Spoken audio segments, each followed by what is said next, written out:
Messieurs, on va commencer en parlant justement de la loterie du repêchage qui a eu lieu hier soir. Donc, une petite surprise, un petit changement, si on veut, c'est les Blackhawks de Chicago qui parleront en premier au repêchage en juin prochain. Donc, Connor Bedard devrait s'en aller avec les Blackhawks, à moins d'un revirement de situation, une surprise qui serait difficile à prédire. Mais je vais commencer avec toi, Julien. Qu'as-tu pensé justement de la loterie et du fait que Bedard irait avec Chicago? Moi, dans le fond, je voulais que ça soit une équipe canadienne ou soit un Original Six. La seule équipe qui représentait les deux ensemble, c'était le Canadien de Montréal, mais je suis, tu sais, Vancouver, j'aurais aimé ça. Détroit, ça ne me dérangeait pas non plus, mais bien content que ce soit Chicago. C'est un des plus beaux chandails de la Ligue nationale. C'est une très belle ville, gros marché de hockey.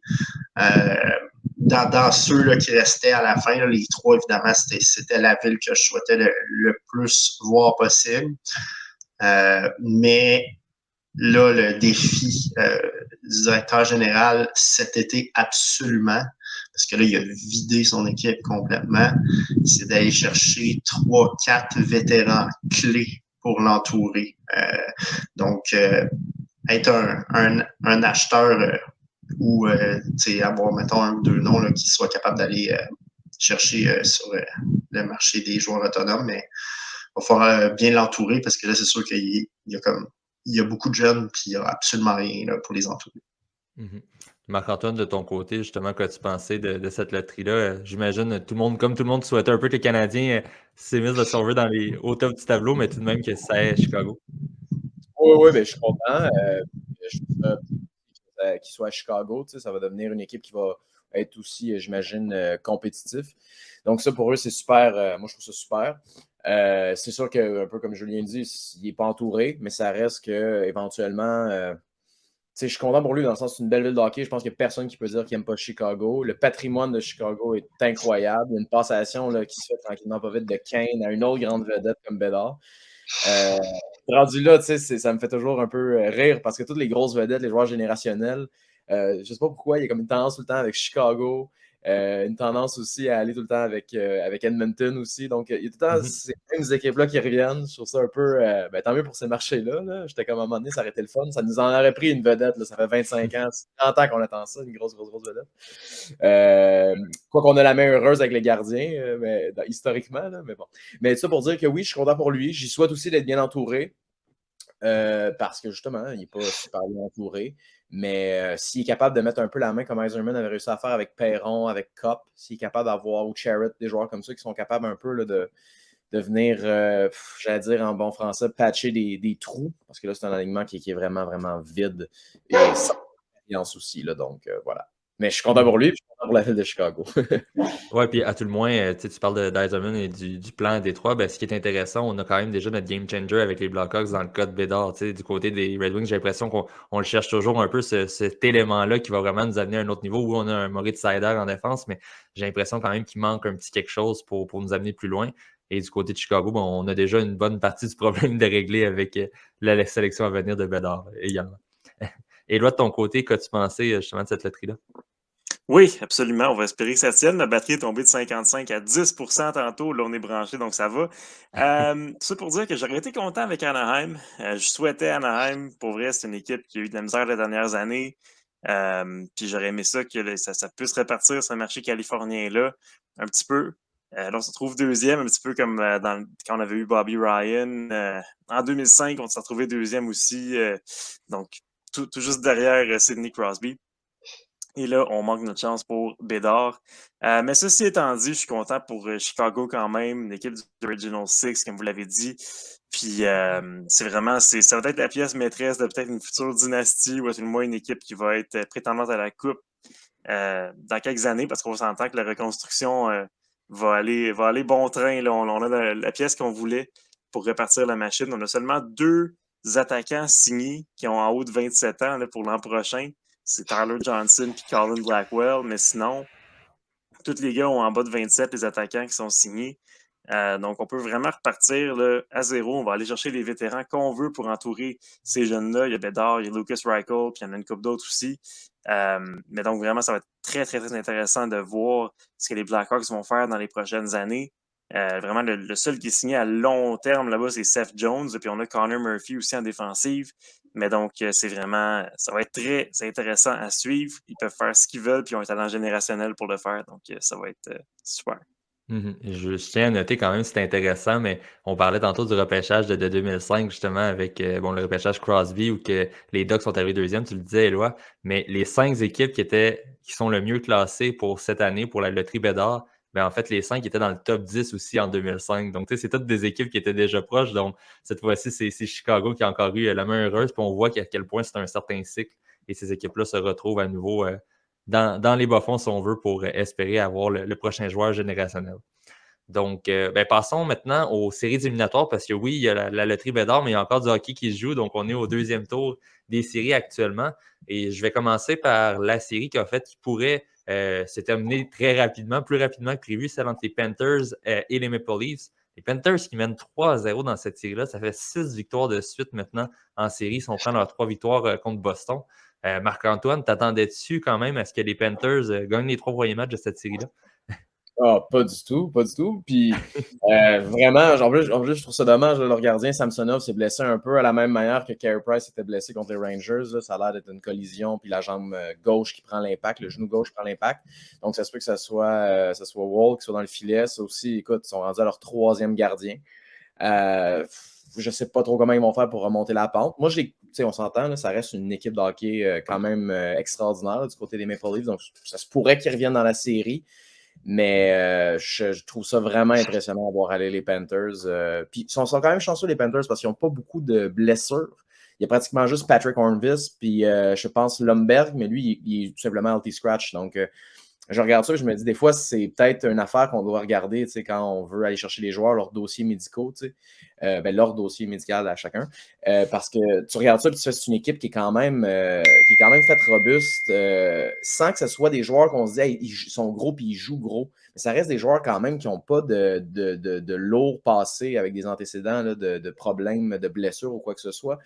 Puis je trouve qu'ils jouent de manière à vraiment être capable de frustrer les Maple Leafs. Je les trouve très, très bons en repli. Je trouve que le 3e homme joue très, très haut. Fait que ça fait en sorte que le plus gros revirement que tu peux avoir, c'est un 4 contre 3 ou un 5 contre 3. Donc, ça devient beaucoup plus difficile à marquer que si tu donnes des échappées ou des 2 contre 1, des 3 contre 1, puis je sais pas moi, donc des surnoms. Donc, je trouve qu'ils jouent très bien dans ce sens-là. Donc, non, je ne m'attendais pas à ça. Mais tant mieux pour eux parce que c'est eux qui jouent de manière le plus responsable dans cette série-là. Sinon, tu parlais qu'on arrive à notre 3e gardien, mais une autre équipe qui commence à manquer de gardiens, c'est les Golden Knights de Vegas. Donc, hier encore, Laurent Brossoit s'est blessé. Il ne reviendra vraisemblablement pas dans la série.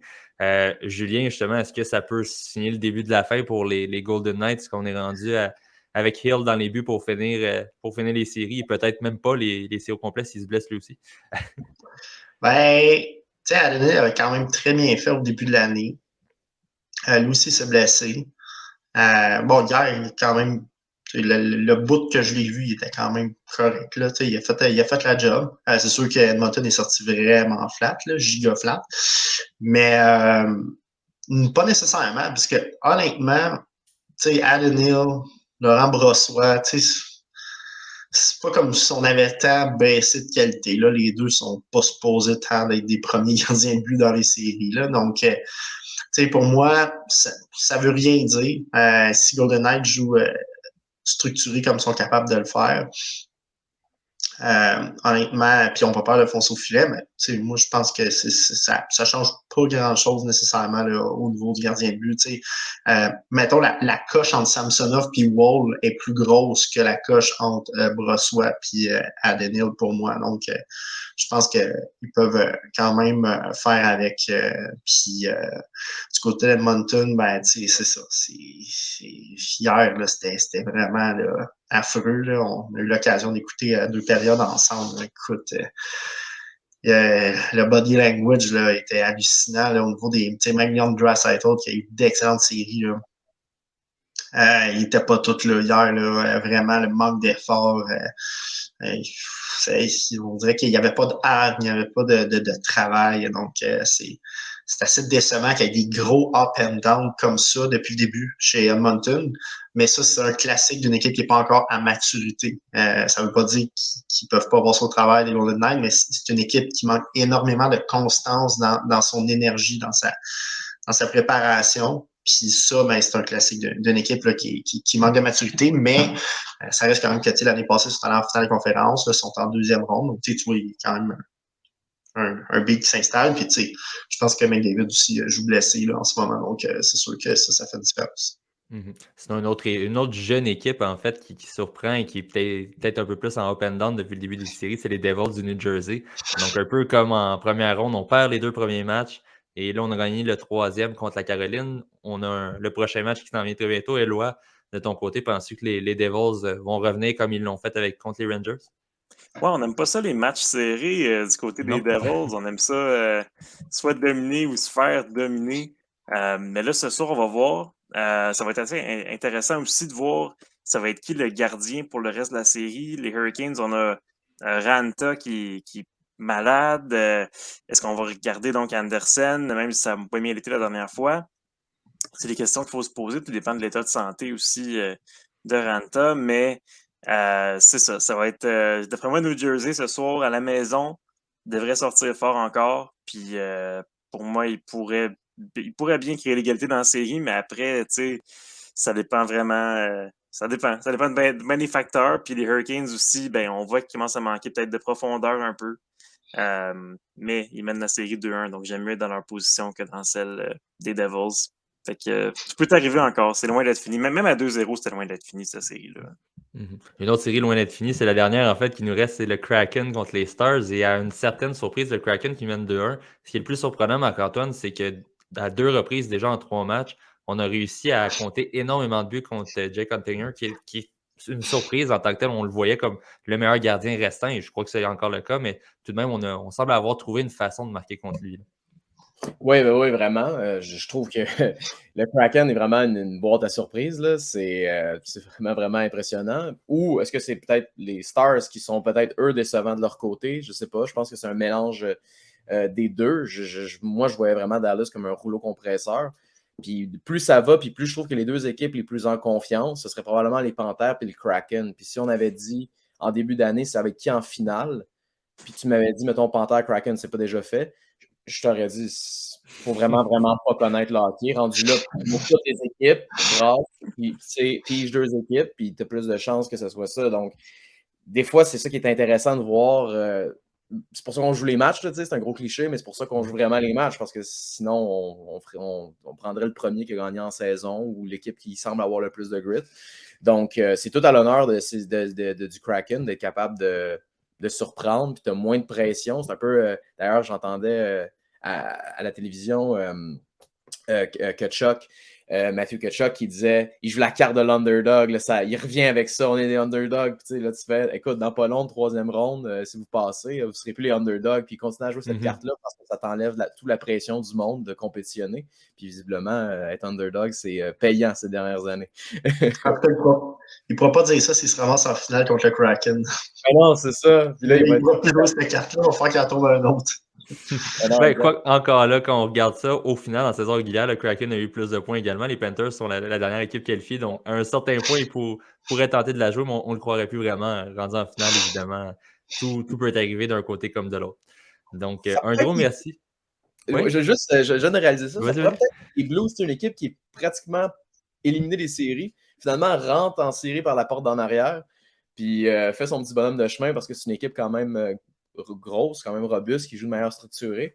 C'est pas impossible. Surtout que Bobrovski joue quand même le meilleur hockey qu'il a joué depuis 7 ans. Donc, voilà, c'est juste ça. Oui, ben, en fait, puis même s'il est intéressant, on en a parlé dans les dernières semaines, mais il faut se rappeler que les Panthers, présentement, ne seraient pas en série si les Penguins n'avaient pas échoué en fin de saison à gagner des matchs en main qu'ils avaient contre des équipes comme les Blackhawks, n'avaient pas perdu contre les Canadiens quelques mois plus tôt. Les Sabres de Buffalo auraient passé devant les Panthers si on n'avait pas accordé le but à Michael Pezzetta en tir de barrage, si on l'avait remporté cette partie-là. Donc, au final, les Panthers ont eu quand même quelques scénarios de chance, si on veut, qui leur a permis de rentrer. Puis une fois rentré, ben, on le sait, n'importe qui peut gagner les séries. Donc, on est en train de le prouver présentement du côté de la Floride, qui était aussi une des bonnes équipes en fin de saison. Il ne faut pas se le cacher.